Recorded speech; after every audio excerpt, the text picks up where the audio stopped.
So students, let us begin with a nice practical display of floral whorls of hibiscus flower. We are going to study Hibiscus rosa sinensis. What do you need for this practical? If you see in front of me, I have taken a plain paper sheet. On this plain paper sheet, I have written some items. I'll show you it to you slowly. I have taken a glass slide and a cover slip. I have taken a pointer. We need a sharp blade for the dissection of the ovary. We need a dissecting microscope. So if I show this hibiscus flower to you, you will see that it has a stalk, that is the pedicel. Such flower which is having a stalk, it is called as a pedicellate flower. Then you can see these green color things, these are called as bracts or epicalyx. So if bracts or epicalyx are present, we call it as a bracteate flower. So I'm trying to remove these bracts, and simultaneously you also see how I'm placing them on the sheet of the paper where I have written epicalyx. So these are bracts, bracteate flower, and you can count how many are there. 1, 2, 3, 4. You should remove it with a forceps. 5, 6. So there may be 6 to 7 in number. So these are bracts, or these are also called as epicalyx. So the flower is bracteate flower. We'll go to the next floral whorl. Of course, the next floral whorl is the calyx, as I have written over here. Please look at the diagram carefully. Calyx, and the members of the calyx are called as sepals. The sepals are united, so it is called as gamosepalous. You have to write like this. Now look at the how I'm opening. Take a cut on this green part, and what is the function of this epicalyx? If you look, this flower in a bud condition, it is protecting the epicalyx. The calyx is protecting the flower in the bud condition. So we are removing this calyx. So slowly, it's very simple. You take a cut, slit, and just open it. So when you open it, you will see that you can spread. See, all of them are jointed to each other, and you just place it like this. So what are we showing here? Calyx, gamosepalous condition. Sepals are united. Then we remove the another accessory whorl, the bright attractive one, the corolla, and you can see the members of the corolla petals, and they are free from each other. So what I have written here? Corolla polypetalous. Polypetalous, free from each other. So you just remove them, and corolla showing polypetalous condition. So I'm removing the corolla. Petals are free, so polypetalous condition. So you have to just arrange them like this, and of course label it properly. Then if you look at the androecium, you will see that all these are androecium. Have a close look. These are androecium, these yellow color things. These are the anthers, okay? And all the anthers, the stamens, they consist of 3 parts: the anthers, connective, and filaments. The filaments have joined to form one staminal tube. So this condition, it is called as monoadelphy. This is the monoadelphous condition. Look carefully what I am doing. I am taking a slit over here. I am taking a cut, and I am trying to remove these stamen, monoadelphous condition. One more thing simultaneously you can do is, you can remove with a forceps the anthers. Very interesting anther structures. The shape of the, so these are anthers. Just have a look at these anthers. Yeah. So if you have a look at the anthers, you will see that they are kidney shaped. I'll draw the diagram also here. They are kidney shaped. Kidney shaped, therefore it is called as reniform. Reniform kidney shaped anther. And it is made up of one lobe. One lobe, monothecous. So I have written here monothecous reniform anthers. Mono means single. Single chamber is there.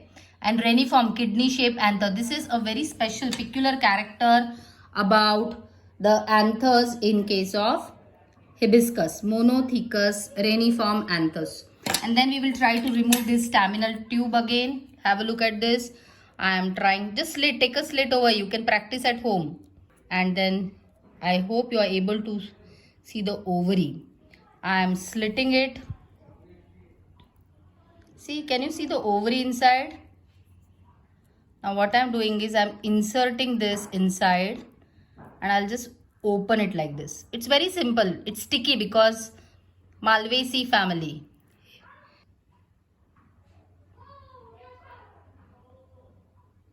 Yeah.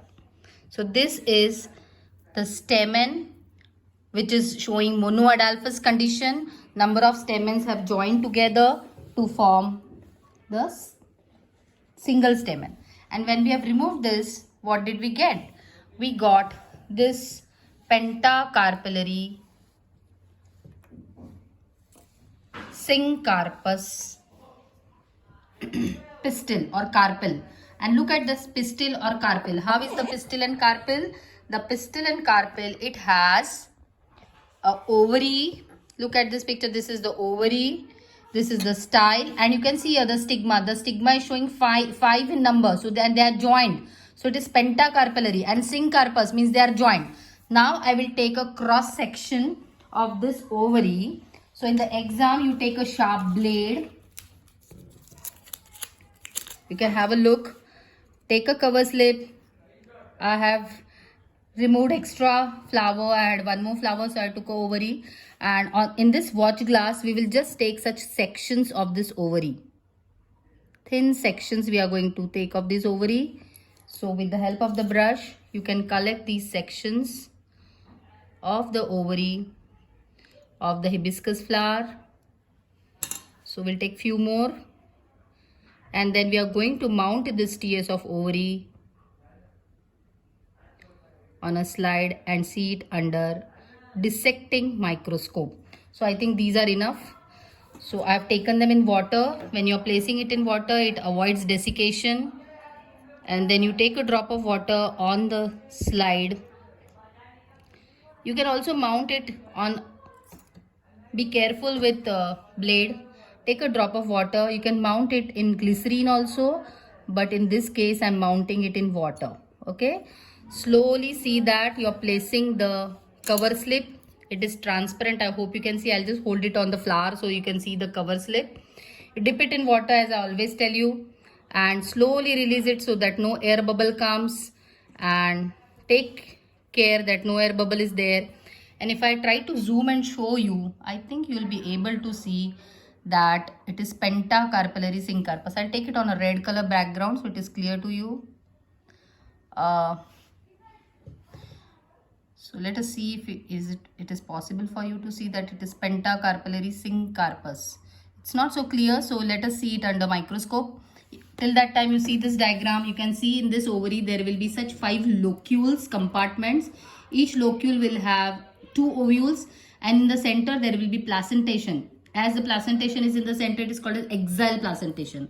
Now I'm mounting this on the dissecting microscope, and I'll try to show you. I hope you are able to see. I'll try to adjust the light. Yeah, beautiful. You can see the compartments also. Yes, I think it's clear, quite clear. So such type of TS of ovary mounting you're supposed to do.